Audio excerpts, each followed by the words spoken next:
Salam hamba-hambanya Pata dan para sahabatku yang terkasih di dalam Tuhan Yesus Kristus. Inilah video sesi berbagi rema saya yang sederhana yang saya beri judul Penyertaan Roh Kudus. Saya berterima kasih buat hamba-hambanya Pata dan juga teman-teman semua yang telah memberi saya kesempatan untuk membawakan SBR ini, dan juga berkat didikan dan pengajaran hambanya kepada kita di TRC ini, saya bisa tetap berjuang, tetap membaca Alkitab, berpuasa, dan juga melakukan PPW. Adapun SBR saya ini saya ambil dari Wahyu 12 ayat 14 yang bunyinya sebagai berikut. Kepada perempuan itu diberikan kedua sayap dari burung nasar yang besar, supaya dia terbang ke tempatnya ke padang gurun, di mana ia dipelihara jauh dari mata ular itu selama 1 masa, 2 masa, dan setengah masa.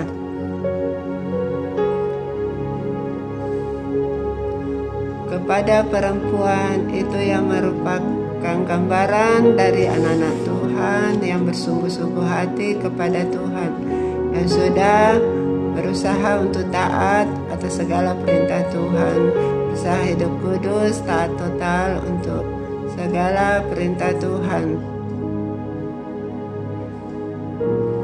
Dan pada perempuan yang dimaksud ini, dari sisi lain ialah diberi 2 sayap burung nasar, jauh dari tempat ular. Burung nasar itu menggambarkan kuasa daripada Roh Kudus, sedang tempat ular itu adalah masa antikris. Nantinya Roh Kudus ini akan menyingkir, membawa orang-orang kudus, yaitu orang yang nanti diangkat dan yang mati nanti dibangkitkan pada saat kedatangan Tuhan Yesus kedua kali. Tempat ular itu yang dimaksud adalah zaman antikris, zaman kesengsaraan besar. Nah, di situ Roh Kudus sudah tidak ada lagi di bumi ini.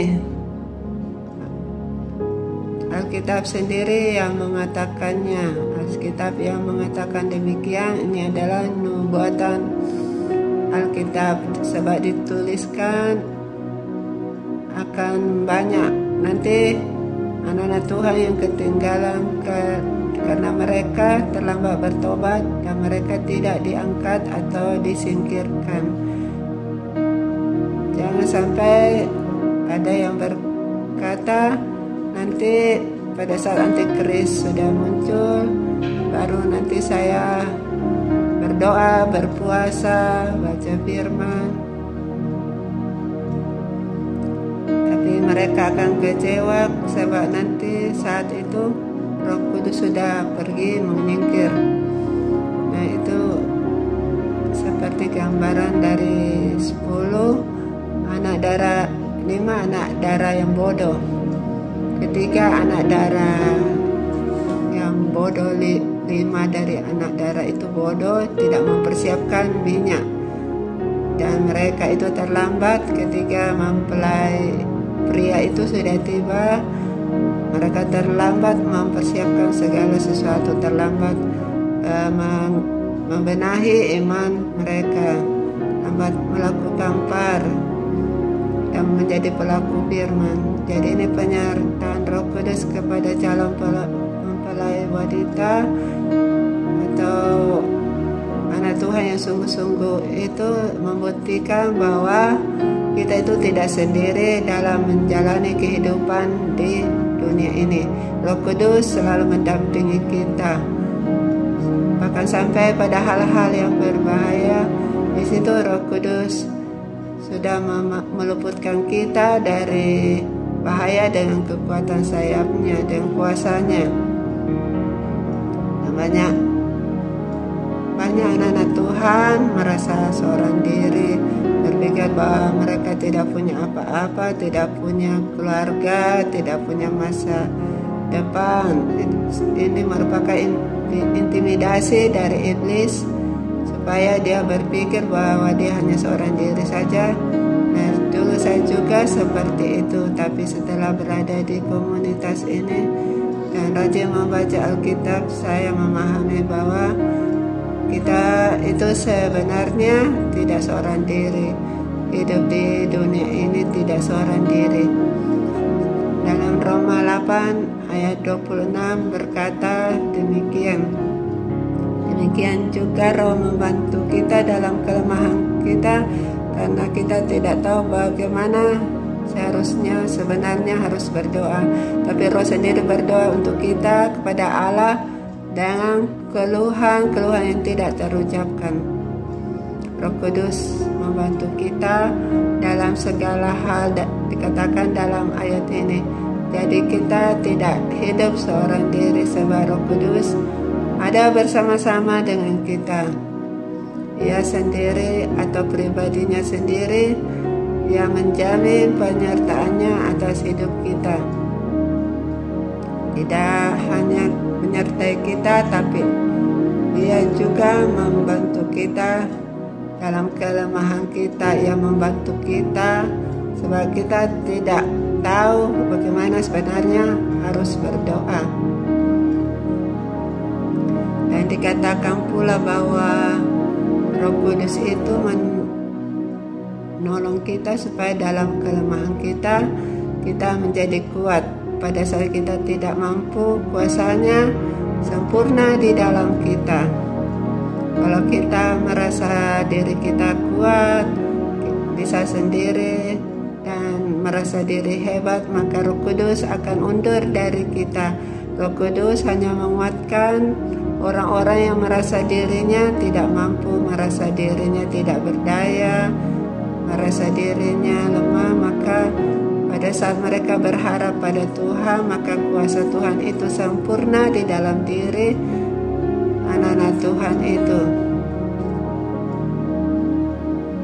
Jadi kesimpulannya, kita ini tidak sendiri, tapi kita bergumul bersama Roh Kudus, kita maju bersama Roh Kudus. Kalau kita berjuang sendiri, kita tidak akan kuat. Kita berjuang mengerjakan keselamatan kita seorang diri, kita tidak akan kuat. Kita akan jatuh. Begitu kita kena serangan daripada si jahat, kita akan jatuh. Tapi apabila kita mengandalkan Tuhan, maka kuasa Allah menjadi sempurna di dalam diri kita. Dan tidak ada kekuatan lain yang bisa bertahan melawan kekuasaan daripada Tuhan itu. Dan juga di dalam Roma 8 ayat 27 berkata, dan Allah yang menyelidiki hati nurani kita mengetahui maksud Roh itu, yaitu bahwa Ia sesuai dengan kehendak Allah berdoa untuk orang-orang kudus. Jadi Roh Kudus berdoa sesuai dengan kehendak Allah. Jadi kita seringkali doa-doa kita itu tidak diterima Tuhan, karena doa-doa kita itu sering mau mengatur Tuhan. Kita berdoa untuk kepentingan diri kita sendiri, tapi Tuhan mau kita berdoa sesuai dengan kehendaknya. Jadi itu, carilah apa yang menjadi kehendak daripada Tuhan, yaitu kehendak Tuhan itu ada di dalam Alkitab. Dan kalau kita sudah hidup sesuai dengan kehendak Tuhan, kemudian setelah itu kita berdoa, maka doa kita itu pasti dijawab oleh Tuhan karena sesuai dengan hati Tuhan. Dan banyak dari doa-doa saya itu untuk agar Tuhan menyelamatkan orang-orang yang masih terhilang. Karena Roh Kudus itu tahu apa yang menjadi kehendaknya. Jadi kehendaknya itu adalah agar semua orang bisa diselamatkan, agar semua jiwa bisa diselamatkan. Nah, seringkali kita datang kepada Tuhan itu, tapi kita tidak memuji menyembah Tuhan. Tuhan mau kita itu menjadi penyembah terlebih dahulu. Kita mencari kehendak-Nya, maka segala sesuatunya ditambahkan di dalam kehidupan kita. Ingatlah bahwa Roh Kudus itu datang untuk kita, berdiam di dalam diri kita, berdiam di dalam hati kita, jadi kita tidak pernah seorang diri.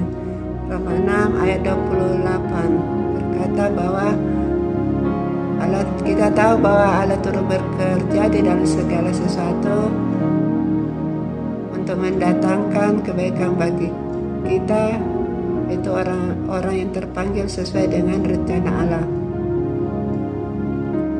Di sini dikatakan bahwa Allah itu turut bekerja di dalam segala sesuatu yang baik ataupun yang buruk.